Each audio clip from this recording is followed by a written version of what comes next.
पाकिस्तान तहरीक इंसाफ और जमात इस्लामी की जो आपस में मुज़ाकरात के हवाले से कोई पेशरफ्त सामने आ रही है और पीपल्स पार्टी ने भी एक ग्रैंड डायलॉग की तरफ इशारा दिया है कि वो रजामंद है उस हवाले से, लेकिन नून लीग और फजलुर रहमान साहब की जमात दिखाई नहीं देती इस हवाले से बहुत रजामंद।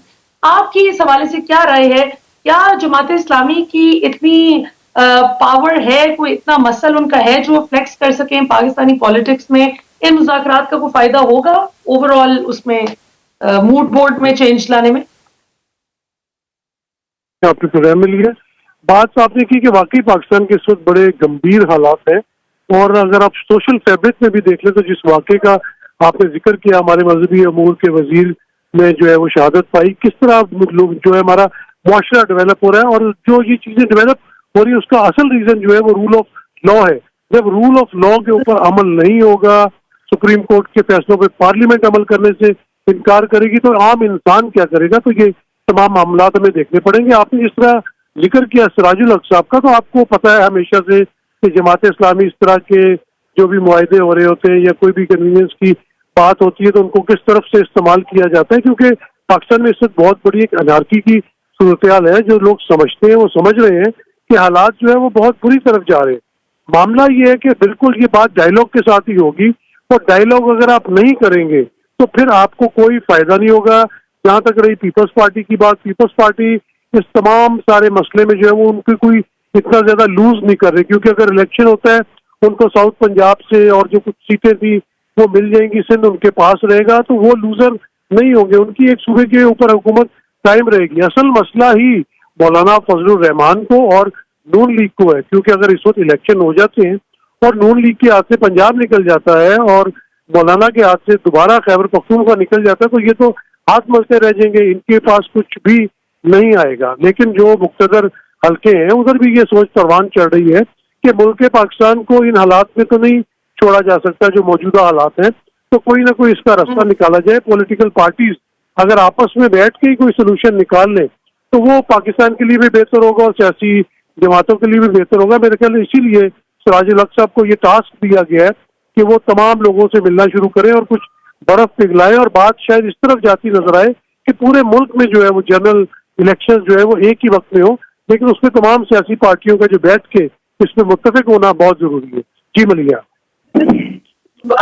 सही। ज़ैनब खान साहब, आप नसीम साहब की राय से मुत्तफिक हैं? आपको क्या लगता है ये जो डायलॉग की बात चल रही है इसमें सियासी जमातें किस हद तक संजीदगी दिखाएंगी?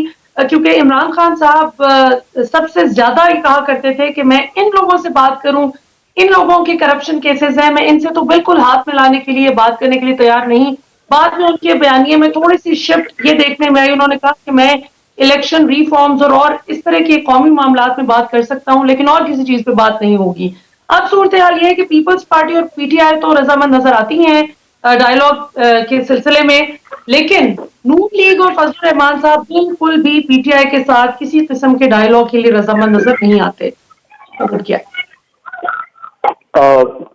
जी मिस मलिहा, देखिए नसीम सिद्दीकी साहब बहुत इन्फॉर्म जर्नलिस्ट हैं और मेरे ख्याल में उन्होंने आपको एक खबर भी दी है और अहम खबर दी है, और वो उन्होंने ये खबर दी है कि जमात इस्लामी के अमीर को सिराजुल हक साहब को टास्क दिया गया है। अगर मुक्तदरा की तरफ से टास्क दिया गया है तो इसका मतलब है कि वो भी इसमें इन्वॉल्व है, एस्टैब्लिशमेंट भी इन्वॉल्व है और वो भी चाहती है कि इस मसले को हल की तरफ ले जाया जाए। बहुत अच्छी बात है, लेकिन मुझे जो लगता है वो ये है कि पाकिस्तान में इस वक्त हमारे पास कोई ऐसा सालिस नहीं बचा जो इस तरह से सुलह कराए कि उसकी गारंटी भी दोनों साइड्स कबूल करें। एक तो एतमाद की दोनों तरफ इतनी शदीद कमी है कि ना सिर्फ ये नफरत और गुस्सा है और बैठने पर रिलक्टेंस है, बल्कि इस बात के एतमाद की बहुत कमी है कि अगर गुफ्तगू हो गई और गुफ्तगू के बाद किसी चीज पर इत्तफाक राय भी हो गया तो एक्सक्यूज मी, तो क्या दूसरा फरीक उस पर अमल भी करेगा या नहीं करेगा?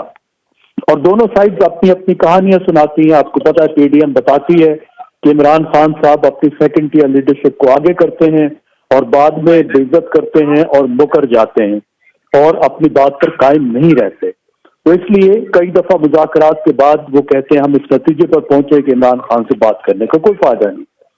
اور عمران خان صاحب کی اپنی شرائط ہیں کہ میں اس طرح پر بات کروں گا اس پر بات نہیں کروں گا. اس وقت صرف الیکشن پر بات کرنے سے معاملہ حل نہیں ہوگا. ہمارے معاملات بہت گمبھیر ہو چکے ہیں, کرائسس بہت گہرے ہو چکے ہیں. آپ نے پاکستان کی عدالت کی بات کی, اس کے اندر تقسیم ہے, اس کے علاوہ پورے پاکستان میں تقسیم ہے, ایک اسٹیٹ کا بحران ہے اور گورننس کا بحران ہے اور ہر طرف جھگڑا ہے. تو صرف اس وقت الیکشن پر بات کرنے سے بات نہیں چلے گی. اس وقت بیٹھ کر آپ کو ایک کمپوزٹ ڈائلاگ کرنے ہوں گے, لیکن وہ ثالث کہاں سے آئے گا؟